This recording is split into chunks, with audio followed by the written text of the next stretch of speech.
A reading from 1 Kings. Today is October 16th. Our reading from 1 Kings is chapter 2.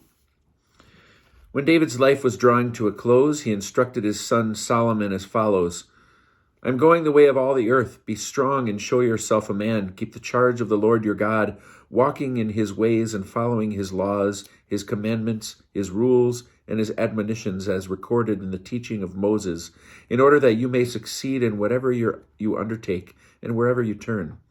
Then the Lord will fulfill the promise that he made concerning me. If your descendants are scrupulous in their conduct and walk before me faithfully with all their heart and soul, your line on the throne of Israel shall never end. Further, you know what Joab, son of Zeruiah, did to me, what he did to the two commanders of Israel's force, Abner, son of Ner, and Amasa, son of Jether. He killed them, shedding blood of war in peacetime, staining the girdle of his loins and the sandals on his feet with blood of war. So act in accordance with your wisdom, and see that his white hair does not go down to Sheol in peace. But deal graciously with the sons of Barzillai, the Gileadite, for they befriended me when I fled from your brother Absalom. Let them be among those that eat at your table. You must also deal with Shimei, son of Gera, the Benjaminite from Bahurim. He insulted me outrageously when I was on my way to Mahanaim, but he came down to me at the Jordan, and I swore to him by the Lord, I will not put you to the sword.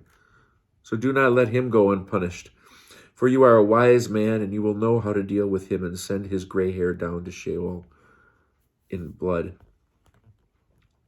So David slept with his fathers, and he was buried in the city of David. The length of David's reign over Israel was 40 years. He reigned 7 years in Hebron, and he reigned 33 years in Jerusalem. And Solomon sat upon the throne of his father David, and his rule was firmly established. Adonijah, son of Haggith, came to see Bathsheba, Solomon's mother.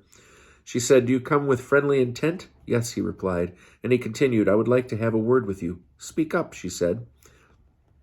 Then he said, You know that the kingship was rightly mine, and all that Israel wanted me to reign. But the kingship passed on to my brother. It came to him by the will of the Lord, and now I have one request to make of you. Do not refuse me. She said, Speak up. He replied, Please ask King Solomon, for he won't refuse you, to give me Abishag the Shunammite as wife. Very well, said Bathsheba. I will speak to the king in your behalf. So Bathsheba went to King Solomon to speak to him about Adonijah. The king rose to greet her and bowed down to her. He sat on his throne, and he had a throne placed for the queen mother, and she sat on his right. She said, I have one small request to make of you. Do not refuse me. He responded, Ask, mother, I shall not refuse you. Then she said, Let Abishag the Shunammite be given to your brother Adonijah as wife.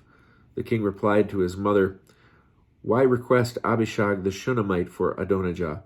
Request the kingship for him, for he is my older brother, and the priest Abiathar and Joab, son of Zeruiah, are on his side. Thereupon King Solomon swore by the Lord, saying, So may God do to me and even more, if broaching this matter does not cost Adonijah his life. Now as the Lord lives, who has established me and set me on the throne of my father David, and who has provided him with a house as he promised, Adonijah shall be put to death this very day. And Solomon instructed Benaiah, son of Jehoiada, who struck Adonijah down, and so he died. To the priest Abiathar, the king said, Go to your estate at Anathoth. You deserve to die, but I shall not put you to death this time, because you carried the ark, my Lord God, before my father David, and because you shared all the hardships that my father endured. So Solomon dismissed Abiathar from his office of priest of the Lord, thus fulfilling what the Lord had spoken at Shiloh regarding the house of Eli. When the news reached Joab, he fled to the tent of the Lord and grasped the horns of the altar, for Joab had sided with Adonijah, though he had not sided with Absalom.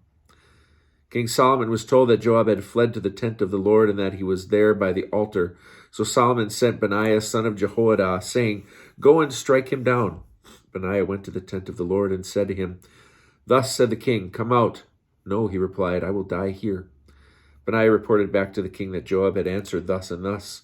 And the king said, Do just as he said. Strike him down and bury him, and remove guilt from me and my father's house for the blood of the innocent that Joab has shed. Thus the Lord will bring his blood guilt down upon his own head. because unbeknownst to my father, he struck down with the sword 2 men more righteous and honorable than he, Abner son of Ner, the army commander of Israel, and Amasa son of Jether, the army commander of Judah. May the guilt for their blood come down upon the head of Joab and his descendants forever, and may good fortune from the Lord be granted forever. To David and his descendants, his house and his throne. So Benaiah son of Jehoiada went up and struck him down, and he was buried at his home in the wilderness. In his place the king appointed Benaiah son of Jehoiada over the army, and in place of Abiathar the king appointed the priest Zadok. Then the king summoned Shimei and said to him, Build yourself a house in Jerusalem, and stay there. Do not ever go out from there anywhere else. On the very day that you go out and cross the Wadi Kidron, you can be assured that you will die. Your blood shall be on your own head. That is fair, said Shimei to the king. Your servant will do just as my lord the king has spoken. And for a long time Shimei remained in Jerusalem. 3 years later, 2 slaves of Shimei ran away to King Achish, son of Maacah of Gath. Shimei was told, Your slaves are in Gath. Shimei thereupon saddled his ass and went to Achish in Gath to claim his slaves, and Shimei returned from Gath with his slaves. Solomon was told that Shimei had gone from Jerusalem to Gath and back, and the king summoned Shimei and said to him, Did I not adjure you by the Lord and warn you on that very day that you leave and go anywhere else you can be sure that you will die? And did you not say to me, It is fair, I accept? Why did you not abide by the oath before the Lord and by the orders which I gave you? The king said further to Shimei, You know all the wrong which you remember very well that you did to my father David. Now the Lord brings down your wrongdoing upon your own head. But King Solomon shall be blessed, and the throne of David shall be established before the Lord forever. The king gave orders to Benaiah son of Jehoiada, and he went out and struck Shimei down, and so he died. Thus the kingdom was secured in Solomon's hands.